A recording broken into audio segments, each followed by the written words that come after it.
Et bien le bonjour à tous et à toutes, on se retrouve sur des Actu et aujourd'hui une nouvelle analyse de personnage de Doctor Who qui est Tammy Pound. Alors, qui est Tammy Pound? Donc Amelia Jessica Pound de son vrai nom, est née en Écosse en 1989 et elle déménagera en Angleterre à Lidworth. Ses parents, Augustus et Tabitha Pound, furent absorbés par la fissure dans son mur et donc elle fut élevée par sa tante Charlotte. Donc elle a vécu en Angleterre pendant longtemps. Elle n'a jamais perdu son accent écossais, qui venait de son lieu de naissance. Donc Amelia a rencontré le docteur en avril 96. Donc le temps Tardis était endommagé par la régénération du docteur, et donc il s'est écrasé dans son jardin, alors qu'elle priait le Père Noël pour lui envoyer un policier pour enquêter sur la fissure dans son mur, qui absorbait ses parents.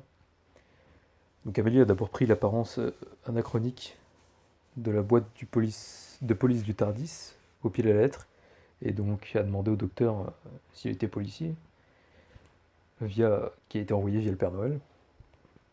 Donc le docteur portait toujours les habits de la combinaison de la 10e incarnation et s'adaptait à son nouveau corps et à ses nouveaux goûts.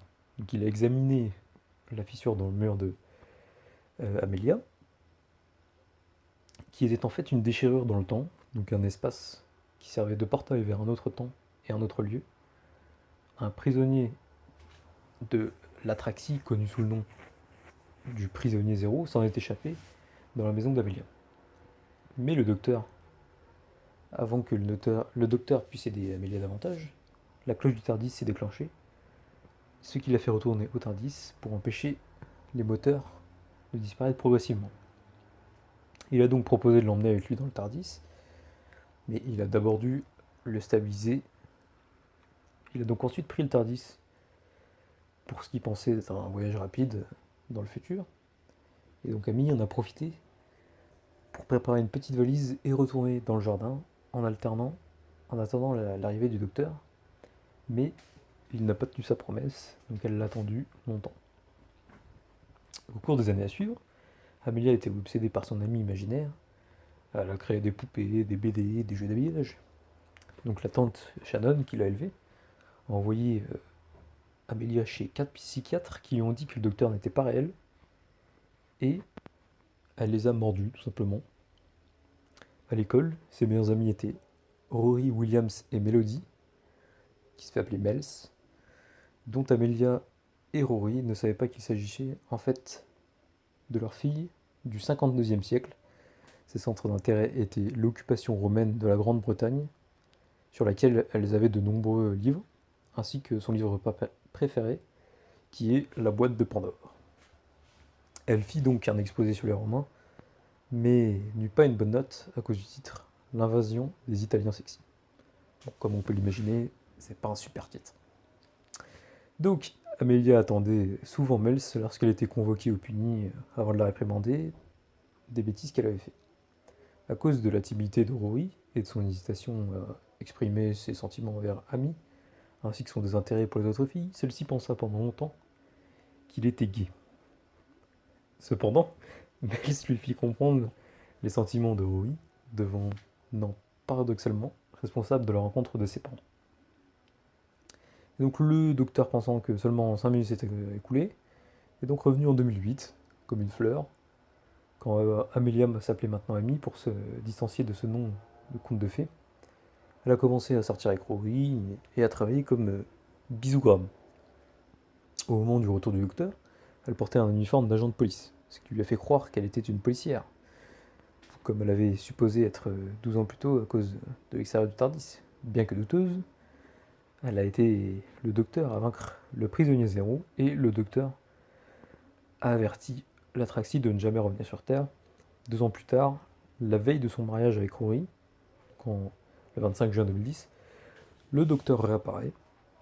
Il ne s'était passé, de son point de vue, que quelques minutes. Au début, elle était réticente et elle accepta de partir avec lui lorsqu'elle découvrit l'intérieur du Tardis.